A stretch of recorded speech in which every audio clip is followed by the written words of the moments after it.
All right, everyone, super excited about today's episode. We're getting the opportunity to speak with Jaime Masters. Now, Jaime has been, featured on Yahoo's homepage 6 times, incorporated, entrepreneur, business insider. But really, she has been in this space helping people since 2010, 2011. She started a little-known podcast called Eventual Millionaire. I say that, quotation marks around that. She has interviewed hundreds of self-made millionaires and really drawing out from them their best practices, what it is that they did, what differentiated them from maybe the individuals that were running a parallel path but did not see those results. She took that skill set and has applied it to hundreds and hundreds of business owners, helping them grow their businesses. Incredibly excited about the opportunity to find out more about her story and draw out what we can, those actionable concepts for our audience. To help me with this, I have my co-host Brad here with me today. How you doing, buddy? Jonathan, I'm doing quite well. Yeah, I've been looking forward to this for quite some time.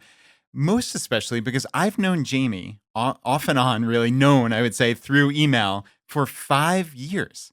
I dug up this old email that I have that said, "Hey, Jaime, my friend Jay from Budgets Are Sexy mentioned you posted on Facebook that you were looking to learn about travel rewards after recently spending a lot of money on a trip.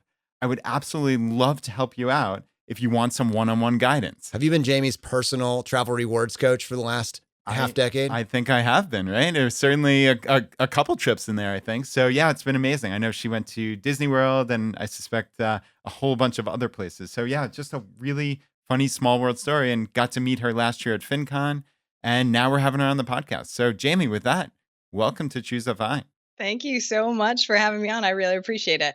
I wanted to start with your story, and in particular, I was listening to an interview that you did relatively recently with Paula Pant from Afford Anything, and in that episode, there was something you said that had resonated with me then and has stayed with me since, and it was this phrase, and it was when you were starting back in 2010, you were deciding to write about your story, which at the time was you paying off about $70K in consumer debt.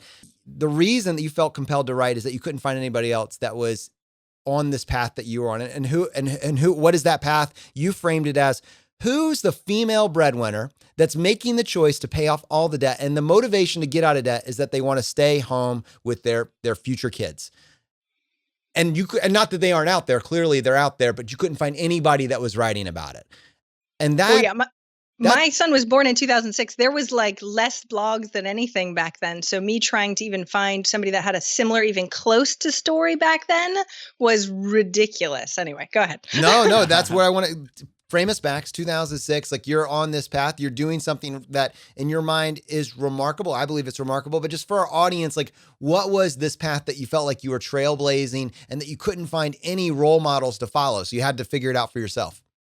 Well, the internet was not nearly as cool as it is now, right? That's one thing. But being able to really find somebody that had a trajectory. I was making 6 figures at 22, and my former husband at the time, we're still really good friends. He was a professional juggler and had a different type of salary that was more in the winter we made 0, and in the summer we made some, and trying to figure out and navigate what that was difficult to say the least. And so imagine taking off the health insurance and the $100,000 and being like, oh, now you have no money. So I got really, really good. That's why I had to pay off the $70,000 in debt. We had a $250,000 mortgage of a house also, which I was willing to give up if needed for sure. But no, there was zero stories online that I could find anywhere having to do with that. So I started blogging randomly just to try and sort of get it out there. And I love the financial blogging space. I wasn't a podcaster then, but the financial blogging space was really, really helpful for me. But again, I was like, hey guys, is there any story even close to mine? And there really wasn't. So that's why I was like, hey, I might as well tell some people about it.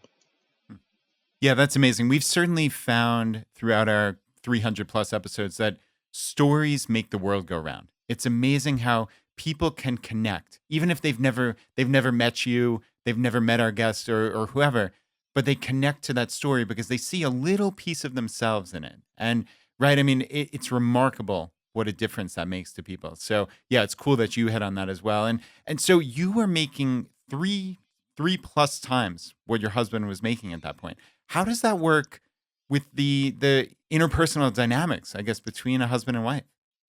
Oh, that's a whole separate conversation. Yeah. I talk about this a lot, especially because I work with a lot of female breadwinners in business also. So to bring it back around, I've always been a bit of an overachiever. And I made $40,000 a year when I was 19. And I bought my first house when I was 19. So again, overachiever trying to prove myself. I wanted to be a millionaire when I was little, and thinking that was sort of the way to go. And he loved what he did, and I hated what I did. So I mean, you say like there's this money difference, and there definitely is, but joy difference was also very, very apparent, right? So trying to be able to go, okay, I am the breadwinner. That's where we are now. I knew that I would be able to make up at least part of it, and we'd have to really lower what our expenses was. But for him, he was a juggler, performer, contortionist. Even my children are contortionists now, which is always an interesting story to go down to. But for him and for me at that point, it wasn't that big of a deal. It was just what we got used to. Now that I work with couples a lot, there is some masculine, feminine, interesting dynamics that come into play, and I deal with that now too. But at the time, I literally was kind of clueless. I was like, yeah, we're just making money. This is what we do. And there wasn't a lot that went into it back then. Jaime, I'm curious about the psychology of, like you said, you were this overachiever, right? Like, do you have any sense of why you wanted to be that millionaire when you were a little kid, and why you were trying to, like, what were you trying to prove to yourself or to somebody else? I love these questions. Okay, because yeah, it was proving mode. It was my parents didn't have a lot of money. We didn't even have money for shoes. I tell the story in my book. Back when I was 8, my mom told me to marry somebody rich because I wanted to have a lot of money, and I was like, Mom, I'm going to do it myself. Right? It was very much this. I don't want to have to rely on anyone else. So therefore I have to take care of myself no matter what. Like my grandmother was widowed 3 times. She had 7 kids, widowed 3 times. She was a tough cookie. And when I go, hey, I need to take responsibility for myself and my life, that started at a ridiculously young age. I was a saver when I was little. But I went after the money. Even when my parents told me not to. That's the funny thing. My dad's like, you should enjoy your work. And I'm like, no, Dad, you don't understand. Like, I don't want to have to worry about living paycheck to paycheck. That sucks more than anything. So when I started going into tech, because tech, you make a lot more money, I started getting into tech and going, oh, this isn't exactly what I want to do either, but I just spent a lot of money on college, right? And I ended up making, like I said, 6 figures, and thought that would be the epitome of what I wanted. And in hindsight, which is lovely that I went through it when I was 24, because yay, early painful experiences, who freaking cares about the money? Like the whole point of the Eventual Millionaire site, and the reason why I interview millionaires, is it's life first and then money. Because I was miserable at 24. I was 30, 40, 50 pounds heavier, actually, I think, because I had an expense account and could do whatever I wanted. What I had set myself up for was a life that I didn't actually like. And it was a test. This is what I say now. It's a test, right? But the overachieverness was to prove something that made a life that I didn't even want, for all the people to prove to that didn't in the end care whether I had a life that was enjoyable or not. I mean, don't get me wrong. My mom was like, my daughter's amazing. She makes 6 figures, right? And everybody else is like, look at you. Especially when I went back to my high school reunion, they're like, wow, you're amazing. I had just come, my friends were on David Letterman. Like I had all this, yay, I look so fancy. No, it was silly, superficial stuff that I was trying to get over the fact that I didn't feel good enough to myself. So therefore, I needed all this money and psychology to be able to do that. Does that make sense? Yeah, no, absolutely. And it sounds like by the age of 24, you realized that you had created effectively a trap for yourself, right? I mean, so you have all this stuff and you have this extra 30 to 50 pounds and you're like not nearly the health that you want to be in. Your happiness level is not what you were promised by the acquisition of all this stuff. And now you're trying to rectify. And for you, like, what was that? How do you remedy this? How do you get the next chapter back? A lot of pain. No. So there's a book, I can't even remember who it was by, but it was something like, I could do anything if I just knew what it was. I was like, I spent my entire life, and I called it a quarter life crisis, right? I spent my entire life going for this thing. I got this thing. Now I feel like I'm lacking. Like I'm a 50-year-old and I need to buy a sports car or something, right? Like what is going on with my life and how do I choose this next path? And so what I did is I tried to, this is why I paid off the $70,000 in debt, because I literally didn't know what else to do. It was like, well, I know this, if I want to quit my job, this is not going to work, but I don't know what the job is that I would go over to. I didn't even know. what my strengths are. And we can talk about this later, but one of the things that I found from millionaire interviews, which I think is huge, is they really lean on what they're really good at, the strengths, because you feel joy in that, right? And I was good at tech. Kind of, it was sort of a side note. Like came easy to me. So I thought that was the path, but that didn't bring me joy. That wasn't the strength in my mission in this world. And figuring out what that was a pain in the butt for an overachiever because it's not a linear path. It's grasping at straws. It was talking to a bunch of people going, well, what do you think I should do? And what do you think I should do? So it was just this really annoying period of time. Now, what I tell people now is like, enjoy it as much as you can because the amount of opportunities that you could have is absolutely amazing, right? You could do anything. That is a fun space to be in, except when you hate being in that space because you don't have an answer. That's not fun. So what I ended up doing was really going down that path. I remember reading Dan Miller's book, 48 Days to the Work You Love. I read books and books and books. And I ended up finding a mentor. So actually, before that, I ended up chatting with one of my friends. I was sort of coaching him on stuff, right? And he was like, you should do this for a living. You love this. And I was like, coaches are dumb, just so you know. Like, please never call me that because I think that is silly. Because it was life coaching at the time. And that was, I'm an engineer. I care about data. I don't care about life coaching. That's silly. Right. And so what was funny though, at that moment, I loved giving advice and people would ask me for advice constantly about paying off the debt. And I looked like I was 12, by the way. I was 24, but I used to get carded for movies. So the fact I've been there. Can we just unite in remembering that moment together? Yeah. I'm married. My wife is with me. I have a 2-year-old and I'm the one getting carded. We're trying to go see Lion King. Come on, let's calm down, everybody. Me and you, we're the same. Yep, and the old me hated that. I was like, are you kidding? I had a 1-year-old the last time I got carded for a movie. I was like, are you kidding me? Right. And I was married. And yeah, now I'm like, wait, how do I look young, please? How young? Right. Yes. Right. How quickly it turns. Whatever we can do, whatever I can do. Yes. Card me, please. But turning into a coach and looking young is not an asset. Let's just say that. When I actually did find my mentor, he made me wear suits and red lipstick so people would take me seriously, just as a side note. But I ended up taking a coaching class and starting to not call myself a coach because I still thought it was cheesy, but learning the techniques and the tactics back when I was 24. And then I ended up doing some project management work on the side because I was a project manager. So it was like me just doing all this random stuff, trying to figure out what was that right next step. So Jaime, to this type A overachiever engineer, you're kind of describing this woo-woo concept of life coaching, right? Like, how did you get over that? And how do you advise other people? Because undoubtedly there are many type A overachievers listening to this podcast who might still think, oh, that's ridiculous. It's a waste of money. I would never spend thousands of dollars on that. Like, what would you advise that person? Well, I've come a long way. So let's say I didn't go right into life coaching because, again, I was too data driven. So I went and found a mentor in business coaching and I could justify that.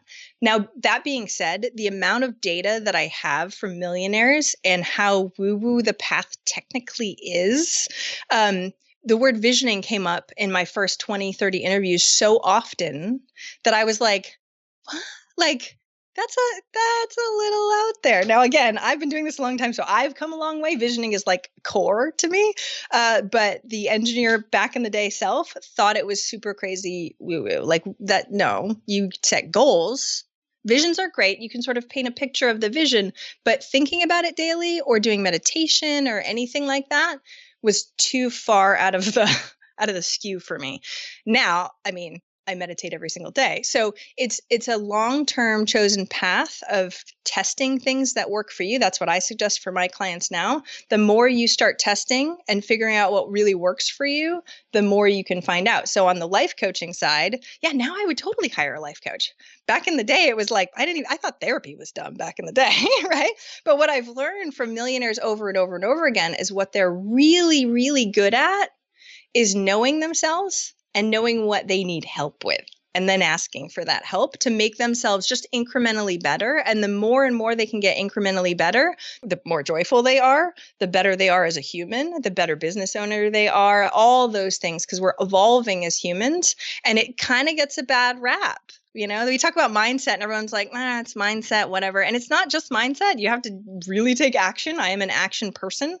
That being said, if I don't even believe that it will happen, then I'm not even going to take whatever action's necessary. And that definitely is a piece of it that I think a lot of people that are like, hustle, hustle, hustle, don't really remember or don't even know about. But in my millionaire interviews over and over and over and over again, it's like 490 something interviews now. And it's so interesting to see how many more people are talking about more of what I consider woo-woo than ever before. So does that answer your question?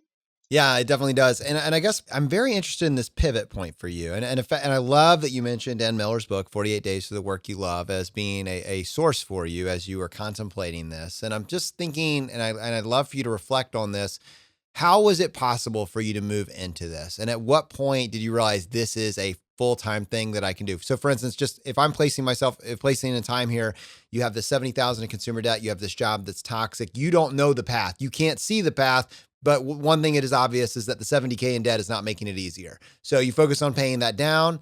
And then along the way, you hear about this cheesy thing called life coaching. You're like, nope, not doing that. Business coaching.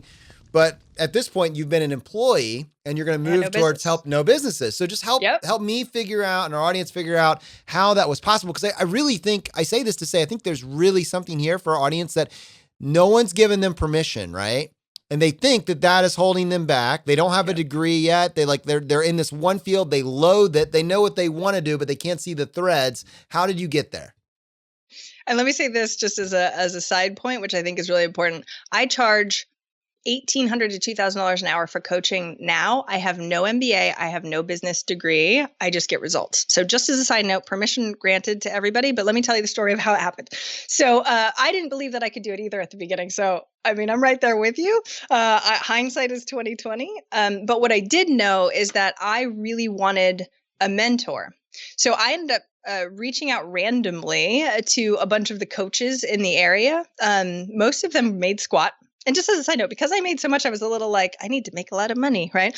I was hoping to make a lot of money so that way I wouldn't have to worry about going back to the job. They allowed me to go back if I needed, but I'm a prover, right? I don't need you. I'm going to make this myself.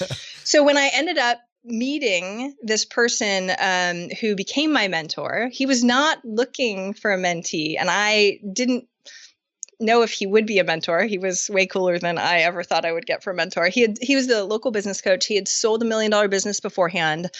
He was actually looking for somebody to take over his business that was 45 and above. Again, I was 24 and carded for movies. So it wasn't exactly that. I ended up meeting with him for probably 2 hours. He was so kind. He actually gave me tons of advice for doing coaching. I was not planning on doing business coaching, but I was just trying to find a coach that made money to verify that I could actually do coaching and make money, right? Because especially back then, it was like, when you say you make money, you're talking about $1,500 a month, and that's not enough for me. So I was just trying to validate if coaches actually even made money at this point. So he did. He had an office, an assistant. He did a really amazing job. And he was really great about sort of teaching me about the coaching industry and what I needed for those 2 hours. So I sent him a thank you card in the mail. I love calligraphy and cards and stuff like that. So I sent him a thank you card in the mail. He sent me an email literally the next day after he got it and said, hey, I was looking for someone a lot older than you, but I would love to chat about a potential like apprentice type of relationship because I do want to train somebody. And I was like, So I ended up meeting with him. I worked for him for 6 months for free, just as a side note to everybody. Yeah.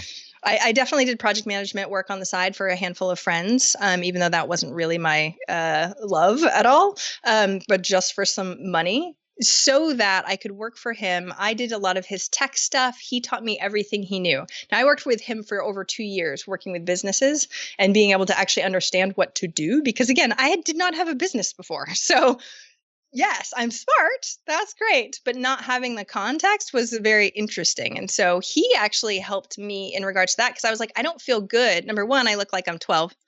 And all these are, no offense, I'm from Maine. So it was all old white dudes that were They're not offended millions. Right now. They know it's true. Right? A bunch of like plumbing companies, landscaping, construction, like contractors. it was not, they were looking at me like, who the heck is this youngin, right? And so I had to work on my confidence a lot. There was just so many things within that I really had to work on, but I learned so much. My mentor was like, the guy that's really amazing, that's the coach in baseball, can't swing the bat the way that the people do. And I was like, okay, that's still not enough, right?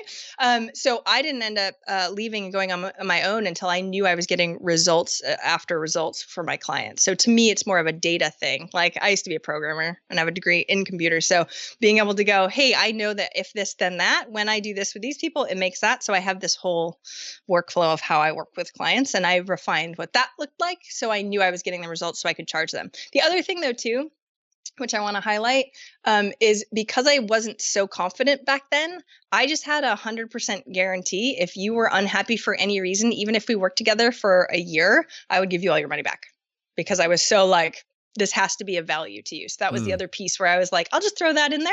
Nobody's ever done it, thank goodness. But I want everybody to know that all I care about is the value at the end. Does that make sense too?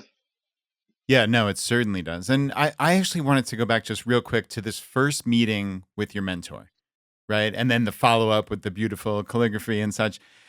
Lots of people have these fleeting meetings and it just kind of peters out. Maybe you follow up, maybe you don't. But I'm curious what you would advise people, and maybe if you could put yourself back there, what do you think stuck out about you that this mentor of yours decided to basically change his entire thought process on who would be an apprentice?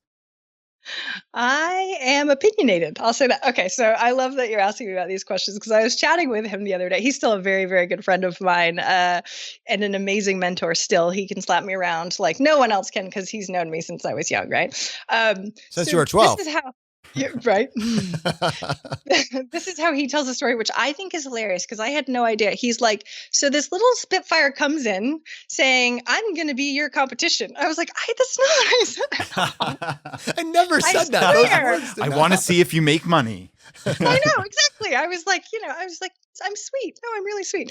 So he jokes about that all the time, but I say I'm very opinionated because number one, I am, but in the coaching industry, what I didn't like, because I joined a class, and it was like a $3,000 class. I was like, well, I'm putting in money. I love training, but at least whether this works out or not on the coaching side, I'll be a better mom for it. I was like, okay, well, at least I'll learn active listening. That's probably good with kids, right? So I was like, okay, at least learn the $3,000 was invested in something. Well, the thing about the coaching industry, especially back then, but even now, they make you get a mentor. And so what I love about that is I love mentors. My book, Chapter 5, talks about getting mentors, and I've gotten I've gotten offers for mentors, and we can talk about that later. So much, it's insane now. But going back to who do I have that can really teach me what I really, really want to know long term? Somebody actually doing that for me was way better than reading a million books. So I knew I wanted a mentor, but this is my opinionated part. I wanted them to do it for free because they believed in me. And in coaching, they make you pay for a mentor, like a mentor coach. And I'm not saying don't ever pay for a mentor.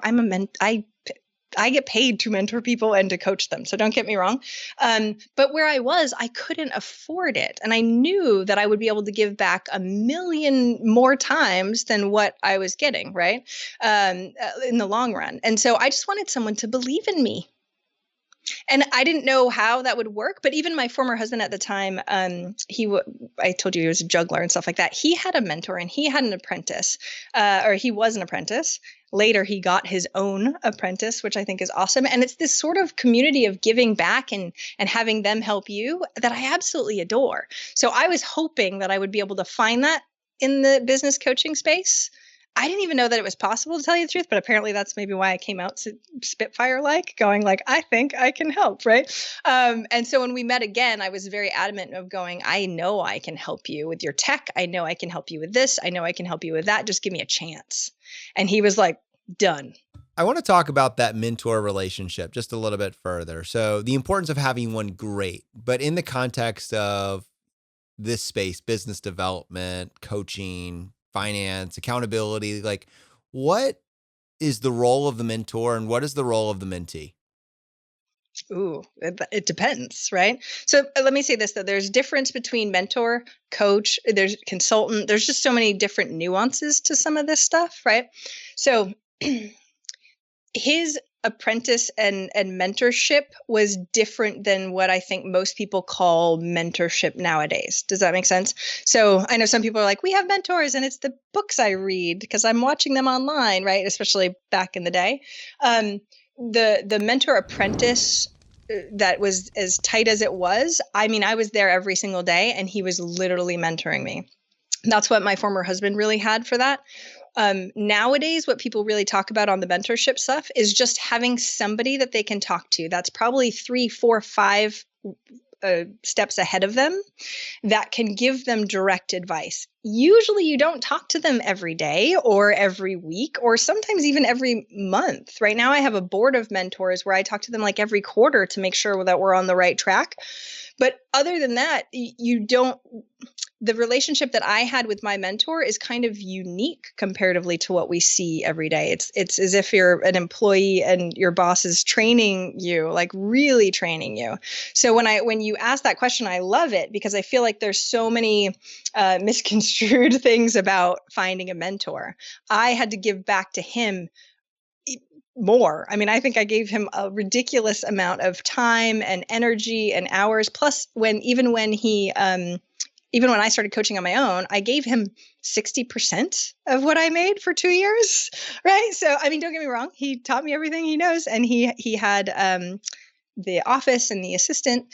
But it was almost like a contract employee relationship is what I ended up doing with him. So that it's a little different than what we usually consider that. So when you say the roles to me, I get offered to people help me all the time, right? Be my mentor, let me help you. But they're literally like, I'll do a project for you and then you'll give me, 7 hours of your time. It doesn't really work that way. Does that make sense? And did that answer your question a little bit? Yeah, absolutely. One of my thoughts was just when you were going through and you realized that the vast majority of coaches that you were seeing were making nothing in your local area. I mean, it's like, I don't want to do that. And then you found this individual that was an outlier, in your own space anyways.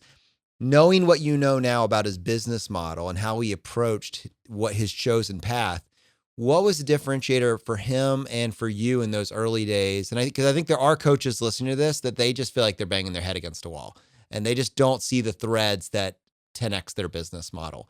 What was it that for you made this a path that still lights you up to this day? Lighting you up and making money also, though, are a little bit different. Like people that are coaches probably adore the coaching. They just want to be able to do it a little more. And it's different. So back in the day, it makes me sound so old. Back then, it was only Maine focused. So I was driving around constantly to actually get to real businesses, quote unquote, real businesses that could pay us enough money to be able to do it. So niching wise or value wise, we were there and we were better than the rest. I know so much more now about online and niching and that sort of stuff, that if he didn't even have a piece of it. That's actually the reason why I ended up leaving him. Not that I didn't love him and want to take over his business. He wasn't willing to go online. And I had a degree in computers, loved the internet, and was a coach. I'm like, I can't not go online. So, but he wasn't willing to pay me to learn how to do that. And I tried to do it on my own for a little while, and that didn't work. And the reason why I started Eventual Millionaire is literally because I left him and was just trying to figure out what the heck I needed to do. So that was 2009, 2010-ish, right? And so the answer to that question from that perspective and where I was then is different than if you were asking me this question now and to diversify and to get more coaching clients online now. Totally different world that we live in. Well, if we had a time machine, I guess we could focus on back then. But since we do not, maybe we should talk about what to do now. Right? Smart man. So if you right now are not getting enough clients, one of the main things that I do is we go back, we ask for referrals. Like I can go through the whole process of what we would do if you had a service-based business and what I do in regards to some of those things. Because whenever I start working with a client, most of the people that I work with now are already doing about 6 figures. So tell me how much money they're making right now, and I can tell you the right action steps if you had to guess. Oh yeah, absolutely. So this service contractor that I'm thinking is bringing, I guess, gross, right? Gross revenue, $150,000 a year. Okay, perfect. Yeah, so the reason why I asked that question is because less than 150,000 a year, it's all about sales and marketing. And if you don't have something that you can lean into on the sales and marketing side, that's your number one goal. Doesn't matter about team, doesn't matter about operations or systems or anything like that so much. It's like you can make, as a service provider, you should be able to make $100,000 to $150,000 depending on the type of thing that you're working in. Okay. So whether that means you're doing courses or you're diversifying the way that you're leveraging your income, your revenue that's coming in, having a few different opportunities, or just being like a one-on-one coach, if you're good, you should be able to do 100, 150 with the sales and marketing side. So if we know we're doing 150 because we have the sales and marketing side, one of the very first things I look at is, do you even have a team? Sometimes we have random contractors that are like, okay, because they don't want to commit to leveling up and having a team. It also depends on what your goals are, but I usually try and double somebody. So somebody that comes to me and works in like my mastermind group, I have a lot of those guys and females. We look at what they have. We go, okay, 150. Awesome. That's what I'm doing per year. Next year, let's try and hit 300. Because doubling is not too hard, typically, if you already are making 150. Tripling's harder because your systems sort of go a little janky depending on what kind of leverage and what kind of revenue you're coming in for that. I know. Are your eyes glossing over now? No. Gosh, I'm being quiet because I don't want to derail you. Keep going. I get into this as I've got Brad, all the did my things in eyes head. look glazed? I got to work on that. Jamie, the floor is yours. We want to hear this, please. Well, I joke a lot with my mastermind because sometimes I'm like, okay, do all these things. And they're like, yes. They even say that they need bracelets that say, what would Jamie do? Because I get in their head and they will now know how to predict what I'm going to say. This is, I'm going to have little robotic Jamies everywhere. They know what to do. We do actually an assessment of the team.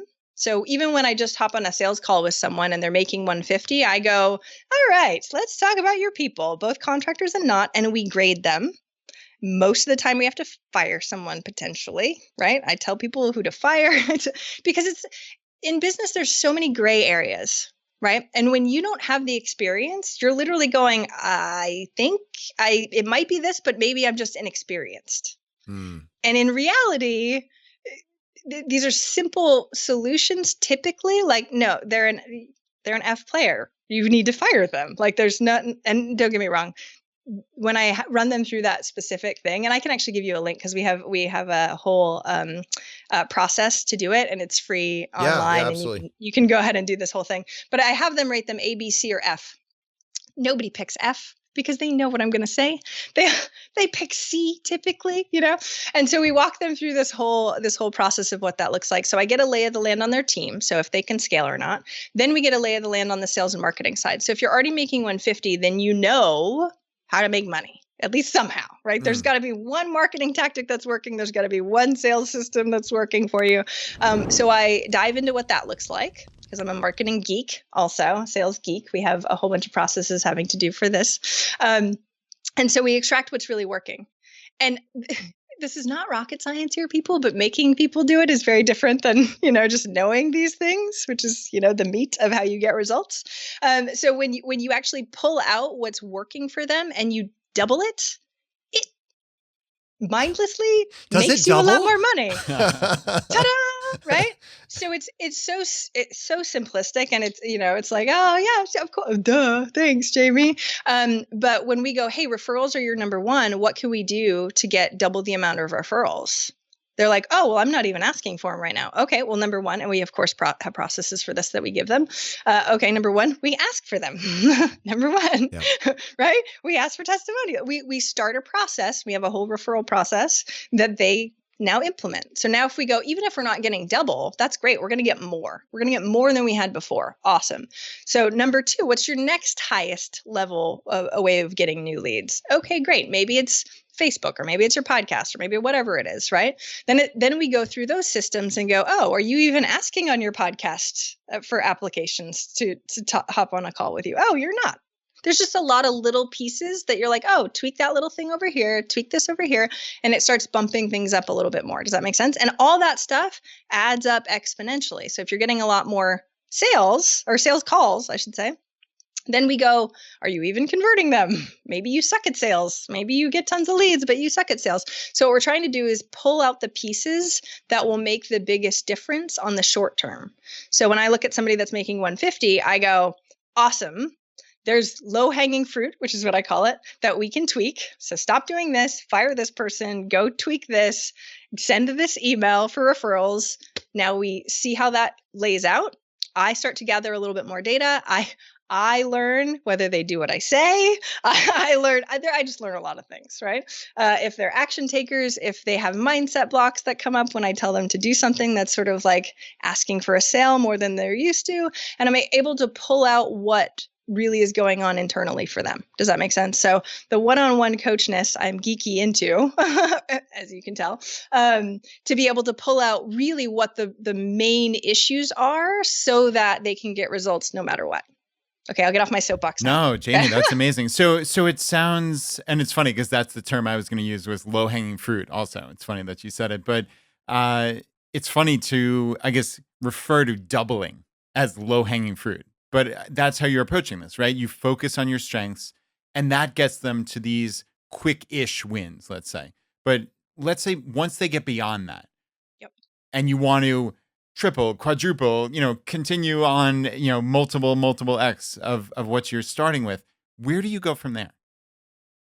See, I wish we just had a coaching client and I could just coach them, tell them all the things. So it depends, kind of. So usually when you start the low-hanging fruit, they'll start to build momentum. And when they start building momentum, they feel good. Right? Yay, progress, especially for people that have felt stuck before.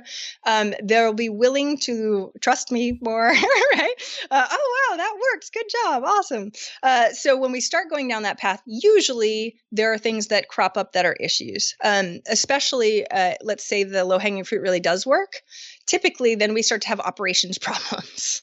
It's like, oh, shoot, I didn't hire that person fast enough now. Or, oh, shoot, this system that was working before didn't work. Or now I'm overwhelmed because we have too many clients, right? So there's recalibration moments in all of this. And so when you start going down that path to double, all the problems of your business start popping up. That's what we end up working on, right? And so it's not as though we're like, oh, go and double. We just did low-hanging fruit. You're fine forever. That's I wish that was how that would work. That's not usually how it really works. Usually when you start going down the low-hanging fruit path, you go, okay, great. Let's do that. Let's make sure your team can hold you accountable to doing that, because entrepreneurs and owners are not very good at accountability on themselves. We are visionaries. Typically, we can do things to a certain point, but we're also a little more eccentric than most, where we're like, I don't want to do that. That sucks. I want to do it my way, right? And it's easy to not push out of your comfort zone because there's no one telling you to. That's why coaches are great to me, is that they really do get you to push, especially if you're willing to go all in and willing to push more. Because as a business owner, you're like, yeah, I want to grow, but sometimes you don't even realize that going and doing this many speaking gigs. Well, as you can tell, I turn bright red when I speak anyway. I'm used to it by now. Other people might not be, but I have red splotches all over my neck. I hadn't noticed. I get, everyone's like, oh no, I usually say it at the beginning. Oh no, she's breaking out hives. Something's wrong. It happens every single time. So I'm really used to it. But I never wanted to speak because of that, because people would freak out, right? When I finally realized that was a path that I had to go down, that my mentor told me to do, I went to Toastmasters. It sucked. Everybody was like, wear turtlenecks. It's distracting, right? All these little things, even though I know it's good, pushing me out of my comfort zone, it takes a lot of energy. And so what I do is when we go, okay, start going on the path of low-hanging fruit, now all these other things pop up. How do we take these other things and prioritize them? Because we only have so much time to be able to do them. But figure out which ones will give you the most ROI. And then in timeline format, if you can, figure out which ones we're pushing out of your comfort zone as you go. Level you up, level your team up. So sometimes it's a training issue.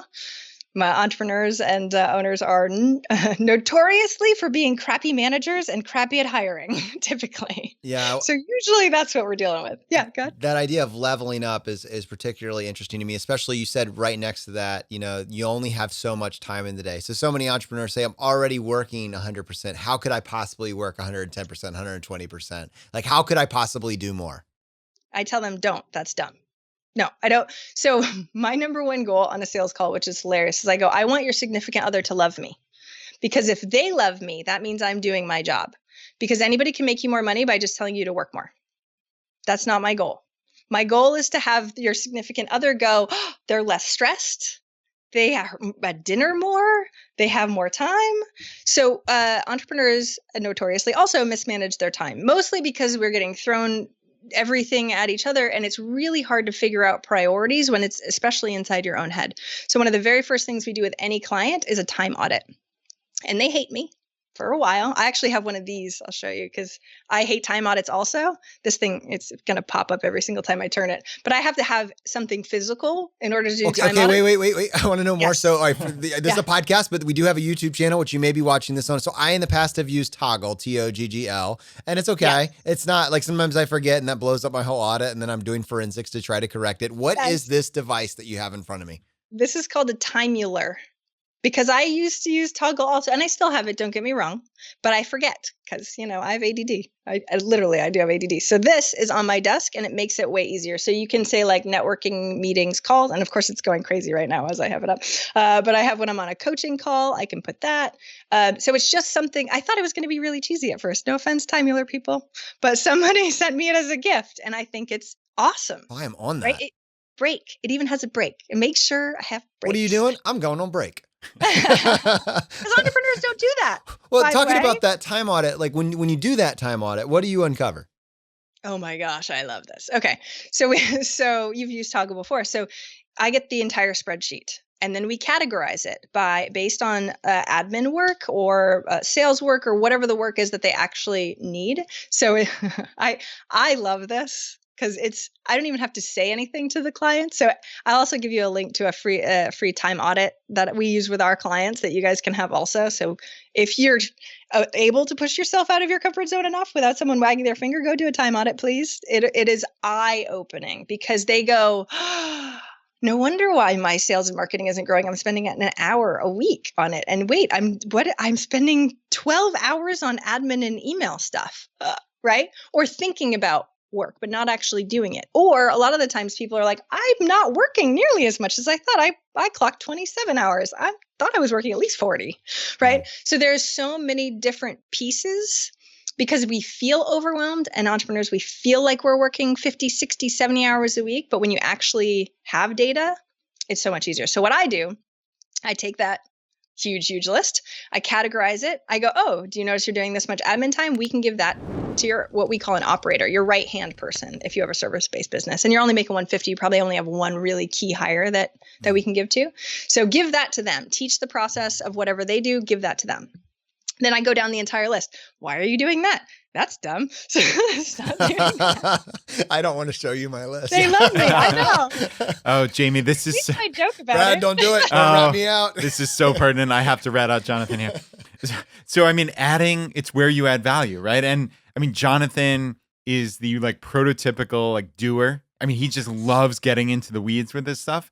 And I think when you said, I want your spouse to love me, that is exactly how I brought this up with Jonathan. It's like, I could see him simmering on this comment. Well, I was like, I know it's coming. It's coming. Oh, it's coming.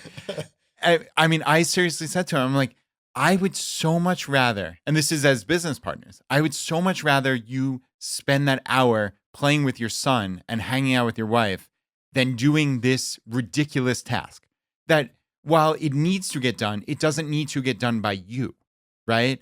And, it's funny because Jonathan used to be very accessible on Facebook message, on text, etc. And I'm like, please shut off your notifications. Don't check, batch this. And now Can you let me, Adam. Can you just, Oh, I yeah. see you right here. Brad, this is why you brought me on, right? Because Wait. Jonathan- You got to He hear needs the you. second half of what he's about to say here. There's a payoff here. And now I'm like, damn it, I taught him too well. I can't get in touch with him. I've got to like drive over to his house or like send up smoke signals or something. So, I mean, to his great credit, he is dramatically better at this. Real quick, both of you can have a laugh at my expense, and I'm glad that I was able to grow on the show. But I want to talk in particular about effective versus productive. Huge. Okay. I say efficient versus effective are two different things also, right? Single mom, 2 kids. I am one of the most effective people ever because I only have so much time. So I have to prioritize absolutely everything, right? Both personal tasks and professional tasks as much as possible because we're humans and we have lives. We are whole, right? It's not just business. And I know a lot of people are like, oh, I have to be like this in business, right? Productive when it comes to business. But when you look at it as a whole, that's why I do care about the home life also. We could be a lot more effective in our home life, which makes us have a better sense of self or relaxation, right? If you're not running around trying to do the laundry before you do the thing, right? So there's a lot of things having to do with that. So the difference to me between effective and efficient is taking a process and making it the most timeline, streamlined possible of whatever that process is. But it negates whatever the result is. And I know a lot of people that do this. And so if you have a team too, ask yourself this question about your employees or even you, because sometimes you're over automating something that doesn't actually get you the end result effectiveness that you actually want anyway, right? So when we back it up and I look at somebody's business in general, I can know what their strengths are and their sweet spot. I ask those questions too, don't get me wrong. So I can tell them what their best ROI can be to be most effective in their business, right? And sometimes it's really hard to see. When you're inside the bottle, you can't see the label, right? You've probably heard that before. So it's way harder for you in your business. Even for me, I have to hire people for some of this stuff too, to know what is going to be effective in the long run. But please, please, please do not mistake productivity or efficiency for actually getting you results. Because if I go, hey, you know what? Every time I order dog food, I'm just going to do that all day long and be really, really efficient at it. Yay, go team. But now I have 20 pounds or 20 bags of dog food that don't. Well, that was totally awesome, right? Wrong task. It does not matter what it is if it's not getting the effectiveness of the result. Now, in regards to that, though, the reason why I was asking you so much beforehand on how much did this person make and what their goal was is I still need to know where they're going in order to know what is effective. Does that make sense? Because you can have totally different. If you're like, hey, I want to lose 20 pounds. Well, being effective at that is very different than trying to make $300,000 a year being effective at that. So we just have to clearly define what that is so we can clearly define what effectiveness actually means. So Jamie, I want to bring this back home and talk about this in the context of financial independence. So if you think about the ways that people reach financial independence, most of us, I would say really all of us do it in one of like 3 different paths. You either save significant amounts and what you might think of as paper assets or investments, you go into real estate, or you start a business. I think that kind of that covers everybody, right? So clearly this is a business conversation, and I want to this individual that we're talking with, when it comes to goal setting and creating a vision for your life, your vision is to have a business that is designed to allow you to engage in the activities that light you up and reduce or eliminate anything that drags you down and build your life around that. And I'm just curious, if that was the mission statement, if that's the goal, this individual comes to you and we've resolved maybe a few of these other things that we just talked about. How do you get them there? So many things. Okay. So most of the goals in the long run for any of my clients is either exit, or we don't want to exit because we love what we built and the mission that we have. And it's, I want to work as little as humanly possible, right? Typically, because you want freedom of time. Usually it always goes back to freedom of time. I mean, that's sort of the whole point of your show, right? We want to have freedom. And to be able to do that means that you have to build out something that exists without you, whether you want to sell it or not. I'm dealing with a whole bunch of clients that I have right now that want to sell, and that's a fun process on its own, but it doesn't matter as long as you know what the end goal is, only doing the fun stuff or the stuff that you really, really want to. Now, the funny thing is that Owners usually think that they're special snowflakes, like, but nobody can do it like me. Right? I would never think that. Sorry, Jonathan's guys. had that thought 10,000 times. I have that poster. Right, exactly. So what I have to say, yes, you're amazing, special unicorn. Let me pat you on the head. Okay, great. And there are so many amazing people out there that will build your vision better than you. So there's a guy, his name is Gary Keller. He lives here in Austin. He runs Keller Williams. He's a billionaire. So maybe we should listen to him, right? So him and the person that wrote the one thing with him, Jay Papasan. Jay's a really good friend of mine. And I remember going to him and he said, you are 5 people away from being over $1 million business. 5 people. So the people on your team matter so much. And you know how earlier I said people really suck at both the managing and the hiring of the team? This is why a lot of people have scale issues, right? We're like, oh shoot, we're not good at this. And we sort of stop around that point. But what you really need to turn your focus to is to get better at those things, or at least have someone on your team that is better. That's why what I call an operator is somebody that can really help you managing your team too, because usually we kind of suck at that. And when you have that, then you can really start to have your team be more autonomous without you. What we have a tendency to do, and this is, I can say I do it too, so don't get me wrong. I am I plan on letting go. I know letting go is important, but I just had one little thing that I just, let me just put it right. We meddle. We're like, I know, but it's my flavor. It's my special sauce, I have a tool called special sauce. But to be able to sort of make your mark is really important. But that letting go process, once you have step number 1, a team that you trust, right? If you don't have that yet, that's, what we were talking about before. You need to have a team that you actually trust, that is training and leveling up also. So that's number 1. Number 2, making sure that the processes of the way you think is in your business. So the way that we run some of our programs is we have the owner make decisions. So we have a decision owner part, and then we have an operator implementation systemizing part. So we go, owner, make these decisions. Oh, you like this. We send a lot of gifts because gifts is one of my love languages. So we send a lot of gifts. So whenever we get a client, they get a handwritten card from me, but my team sends out the rest of the stuff because I'm never going to make it to the to the post office ever. So I still want them to have that special moment and that special experience, but I don't have to be the one doing those things, right? So those small things, those are decisions that I make to make my whole business seem more special, snowflake-ish, because I do care about that, but can be automated completely. So once we have the team that we know we trust, you've made those decisions on what those systems need to be like, because everything in your business is a system. This is coming from a geek that's a programmer, right? Pretty much everything can be systemized as much as humanly possible. Then most of the work that you have to do is usually not really on you, unless it's your special sauce, right? Unless it's your special strength that's really, really good, which is great. We want to keep doing that. But what we want, ideally, is to even have somebody manage you.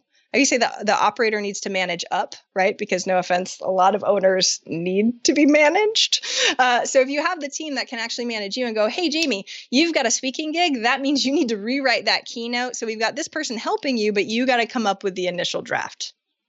I'm like, oh yeah, thanks. Yeah, I totally do have to do that. But I like that. That's stuff that I like to do. So as long as we've got those pieces in place, you can start to effectively, remove yourself piece by piece by piece, knowing that you're growing your team, and then you can learn to let go a little bit better. And it's funny because in your hot seat, I have a recommendation for that too, just as a side note. Well, I think you've kind of teed us up for it on most shows. That would be the end of the episode on this show. Jamie, we'd love to give you the chance to tackle the hot seat. Are you ready for this? Oh, yeah. In a world drowning in debt and rampant consumption, trapped by the chains of lifestyle inflation, these questions highlight the secrets of those who have broken free. Welcome to the Choose FI Hot Seat.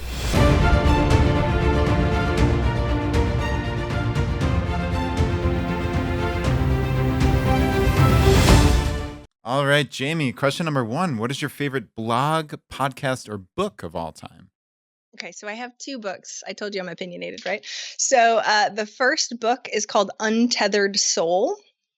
It's all about the way that your brain thinks. And when you get down to it on the millionaire side or business owner side, it's managing yourself that really matters, right? So that's sort of step one. But this is the book that I was going to recommend that I just mentioned a second ago. The reason why I love Untethered Soul so much is he wrote a second book called The Surrender Experiment. Now, he built like a $17 million company or something huge that was all based on letting go and surrendering more, which most entrepreneurs that I talk to are like, are you kidding me? I don't know about that. And it is an amazing book that shows you the action steps of how he does, like his whole story of how he does it, because a lot of people don't think that it can be done, and it has been done and in an enjoyable way. So please, please, please read those two books. Well done. Yeah. Yes. I might, that might be a gift for Jonathan under the tree this year. Just surrender. I got it. You got it. Absolutely. All right. Question number 2, an inflection point in your life that was especially memorable or meaningful. Oh, well, we brought up the time that I added up the $70,000 in debt. I thought I was smart until I added that. It was painful. I guess memorable pain. Pain is more memorable anyway, right? So that was definitely huge. But also being on Yahoo's homepage was really amazing. 6 times, right? So people from high school, like I thought I had made it. It was very, very memorable moment also. For an overachiever, especially, right? I was like, I made it. I made 0 money and my website went down.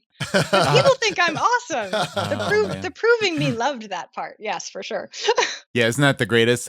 My old site, Richmond Savers, back in the day, I got mentioned in the New York Times, and of course the site crashed and basically didn't exist shortly thereafter. You know, what's funny is he carried that with him though. So life lesson. So when we started Choose FI, the first time we got a big feature, it was possibly New York Times. It was one of those, but he warned me that it was coming. And then he warned the server, the people that host for us.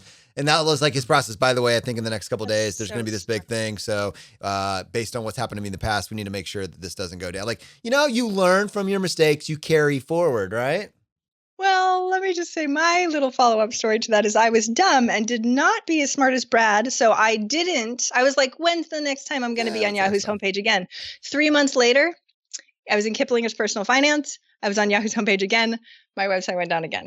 So I'm stubborn and it takes me a little while. This is all experience here and pain, lots and lots of pain. I teach from experience. Anyway, continue. The good news is you're a data enthusiast and we now have 2 touch points. Oh, nice. All right, Jamie, question number 3, your favorite life hack. Okay, so this goes back. I have so many life hacks, it's insane. So not only do I take nootropics and do all the things, but I would say I send out my laundry. I've hated laundry my entire life.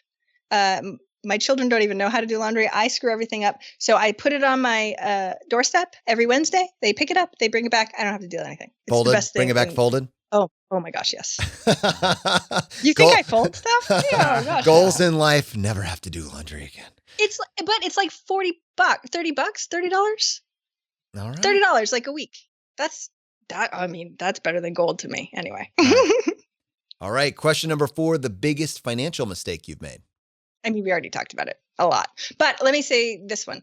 I bought a brand new car when I was paying off debt. 19,000 of that was a brand new car, which was dumb. I literally sold it or traded it back in 2 months later. I only lost about $1,500 on it. So that's good. You know how they say you drive it off the lot and you're going to be down like $8,000. Well, it was only $1,500. I drove it for 2 months. But that was still dumb. It was really, and then I bought that car in cash later because I was proving. Yeah, right? exactly. Like, you're a prover. Absolutely. Yeah. Who knew? Oh, man.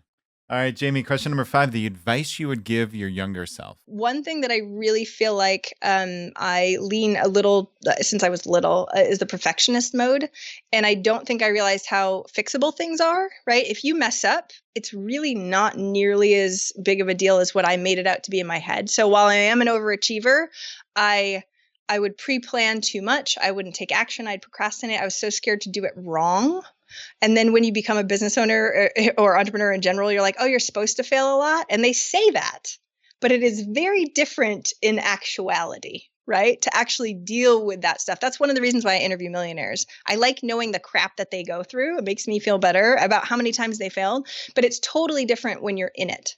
So I have to remind myself that constantly now. And I wish my younger self had that mantra of like, you can fix it later. Nothing is so detrimental that you can't make it better in the long run. And time will pass no matter what. And you'll probably forget about it, because our memories aren't very good either. So good job. We're going to forget about it later. You know what's so funny about that is like I was never going to be an entrepreneur, never, because I knew that entrepreneurs fail.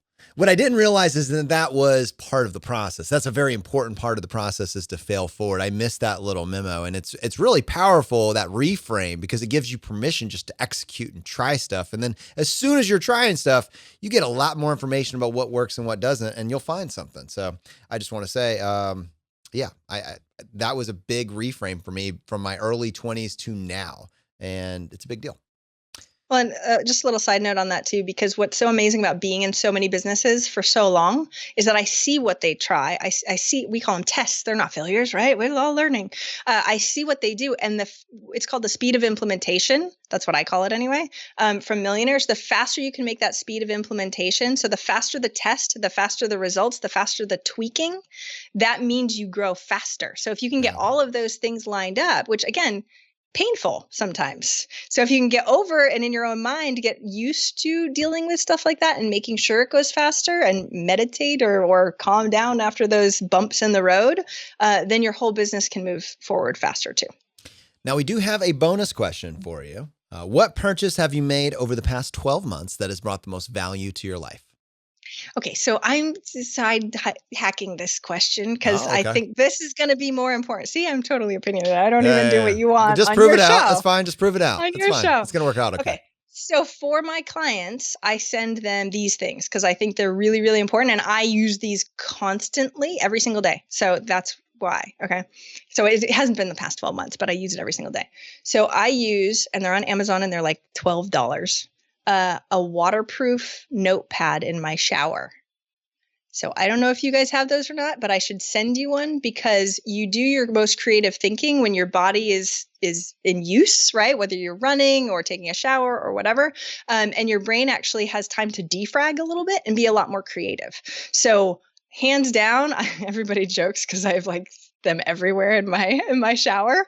But I hands down. Wait. I'm sorry. Wait. You have multiple pads inside your shower, like because the inspiration could strike at different heights. Is that what you're telling me? I should take a photo. So Please? you can take the pieces of. You can take the pieces, rip them off, and then stick them. So nobody realizes that you do that either, right? So I have my entire month strategies mapped out. I have like, I'm a geek, right? So I have all these things. And then my kids leave me little sweet notes too. So there's the random, like, I love you, mom, you're the best mom ever in there also. But seriously, I not only to-do list, like jotting stuff, because I literally have ADD. So I have so many thoughts constantly. I have to get a lot of them out, and having that in the shower is huge. But yeah, no, it's people come in because I have a meditation closet also, which is also important. And people come in and see the shower when I show them the meditation area, and they're like, what? It's like Rain Man, like all sticks everywhere. How many toothpicks? Right. So there's that. And then there's also the other one that I just wanted to mention is an eye mask. I know a lot of people don't necessarily think eye masks are, but sleep is so important. So for me, we'll send it to clients that don't sleep very well with a whole little sleeping pack, because sleep is the most important thing that I don't think people really highlight enough. Well, you should also buy the Timular, because we talked about that earlier. 3. Yep. Yep. And if you haven't tried nootropics yet, I have we usually send out a nootropics testing pack to people because I have ADD and I don't want to take like Adderall or whatever, it's Beth pretty much, that's my choice, not yours. But what we do is a lot of entrepreneurs have sort of this crazy brain, right? Where we're thinking constantly. I think it's an asset. I think most of the millionaires that I've interviewed actually have some sort of dyslexia or some sort of learning disability. We really have to figure out how to do things in a little bit of a different way.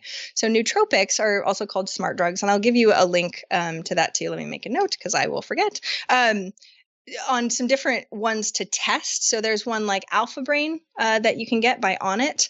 And what it does is it's focus and mental clarity. Like it's support to try and make your brain supplement wise think at least more focused, because I know me, but I also know all of my clients are a little like, and then I have this, and things are coming at them 100 times an hour. And it's really hard to be efficient, effective, or productive when you're all over the place, right? No matter which But way you can wanna go accomplish down. frenetic.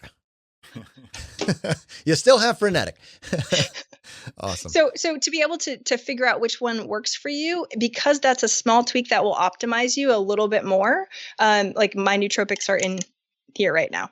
And so I don't drink coffee. I have my nootropics in a thing. That to me will make a huge difference too. And I can't live without it, just so you know. Jamie, you mentioned your book a couple times. Can you tell people the name of the book and where they can find it?